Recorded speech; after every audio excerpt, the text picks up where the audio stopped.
17 stars, 17 open casket funerals, thousands of fans lined up for one last look.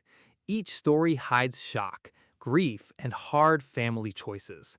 Hit subscribe to Classic Hollywood Legends. These are 17 funerals the world could never forget. Elvis Presley, the king of rock and roll. His voice changed music forever. He died suddenly at Graceland, August 16, 1977, just 42 years old. By morning, huge crowds packed outside his home. His father let fans come inside for one last look. They walked past his open casket. Elvis wore a white suit and blue shirt. The heat was brutal. Some fans fainted. Officials cut the viewing short to protect his body. Priscilla said the crowds gave the family no space to grieve. Could anyone be ready for that? A private funeral followed. Priscilla and little Lisa Marie waited, then kissed him goodbye. White Cadillacs led his hearse through Memphis streets. Fans lined every block. He was later moved to Graceland's Meditation Garden, where fans still gather every year. Aretha Franklin, the Queen of Soul. She died from cancer on August 16, 2018, age 76. Her viewing was held at a Detroit museum. Gospel music played as fans walked past her open casket. She wore red, a full gown, heels, jewelry, everything. Her niece said it looked like an outfit picked for a show. Who else turns a funeral into a final performance? Her outfit changed every single day. Blue dress one day, rose gold gown the next. At her father's old church, she wore gold sequins. Pink Cadillacs lined the street outside her funeral, honoring her hit song. Thousands passed by before she was laid to rest at Woodlawn Cemetery. James Brown, the godfather of soul. He died Christmas Day 2006, age 73. 3 days later, his gold casket rolled through Harlem in a horse-drawn carriage. Fans sang his name in the streets. At the Apollo Theater, he lay in an open casket on the very stage where he made history. Blue suit, white gloves, silver shoes. Flowers spelled out Godfather beside him. The crowd fell silent seeing him so still. A private service followed near Augusta. Then over 8,500 people packed an arena for one more goodbye. Big names like Michael Jackson paid tribute. Fans lined up before sunrise, refusing to miss his final send-off. Marvin Gaye, a Motown legend. His songs shaped soul music forever. On April 1, 1984, his own father shot and killed him, one day before his 45th birthday. Days later, 10,000 fans passed his open casket. Another 20,000 were turned away. For many, this was their only chance to stand near him. How does a mother face her son's open casket, knowing her husband did this? At the private funeral, his mother touched his face and kissed him goodbye. Stevie Wonder and Smokey Robinson honored him. Afterward, Gaye was cremated and his ashes scattered in the Pacific. No polished ending here, just raw, painful loss on full display. Bruce Lee, the martial arts icon who broke barriers. He died suddenly in Hong Kong, July 20th, 1973, just 32. Days later, 25,000 mourners flooded the streets. Inside, his body lay under glass, protecting him from fans who might reach in and touch him. Think about it, a man known for explosive motion, now completely still. His widow brought him back to Seattle, where they first met. Hollywood stars like Steve McQueen carried his casket. He was buried at Lakeview Cemetery. Years later, his son Brandon was laid beside him. Rudolph Valentino, Hollywood's first great romantic idol. He died suddenly in New York, August 23, 1926, just 31 years old. Emergency surgery couldn't save him. His open casket viewing caused chaos. Tens of thousands tried to push inside. Windows broke. Police lines failed. What were they hoping to see? Maybe proof that their idol was really gone. Top stars like Mary Pickford attended his funeral. His rumored love, Paula Negri, reportedly collapsed by his coffin. His body then traveled by train to California for burial.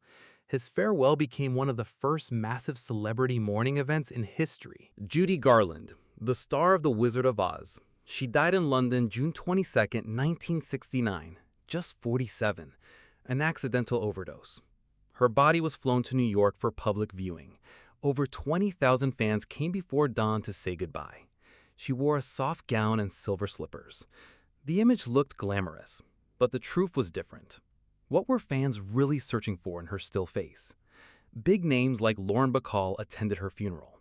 Her casket, covered in yellow roses, was carried out as her children followed close behind. She now rests at Hollywood Forever Cemetery. Selena Quintanilla, a rising Tejano superstar, shot dead at just 23 on March 31, 1995, killed by her own fan club president. Mourners lined up outside her viewing. Then a rumor spread her body wasn't really inside. Her father ordered the casket open to prove the truth. She wore her Grammy outfit. A red rose lay beside her. Over 30,000 people came to say goodbye. Some traveled from Mexico just to stand near her for seconds. A shocking rumor forced her family to reveal an unbearable truth to the entire world. Sam Cooke, the voice behind soul music, shot dead at a Los Angeles motel December 11, 1964. Just 33. The official story called it self-defense. Many never believed it. His body went to Chicago, his hometown. Boxing champion Cassius Clay came to view him. Outside, thousands waited in freezing cold for hours. What made them endure that cold? Maybe love for his voice. About 15,000 mourners came to his funeral. Ray Charles stepped in to sing when another singer broke down. Soon after, his song, "A Change Is Gonna Come," became an anthem for an entire movement. Bill Bojangles Robinson, a legendary tap dancer. He died in New York November 25, 1949, age 71. Once rich, he died with little money left. His friend Ed Sullivan helped plan his funeral. An estimated 32,000 people passed his open casket in Harlem. Think about that. A man known for constant motion, now completely still. Schools closed so kids could attend or listen on the radio. Crowds packed the streets for his procession. He was buried in Brooklyn. Decades later, his birthday became National Tap Dance Day. Whitney Houston, a voice like no other. Found dead in a bathtub February 11, 2012, age 48. Ruled an accidental drowning. Her family held a private viewing in Newark. She wore purple with her childhood nickname stitched inside the casket. But someone secretly photographed her body. That photo ended up on a magazine cover. Who thought a grieving family's private moment belonged for sale? Over 1,500 mourners packed her funeral. Stars like Stevie Wonder performed. She was buried beside her father. What should have stayed private became one of the biggest privacy scandals in celebrity history. Grace Kelly, Hollywood star turned real-life princess.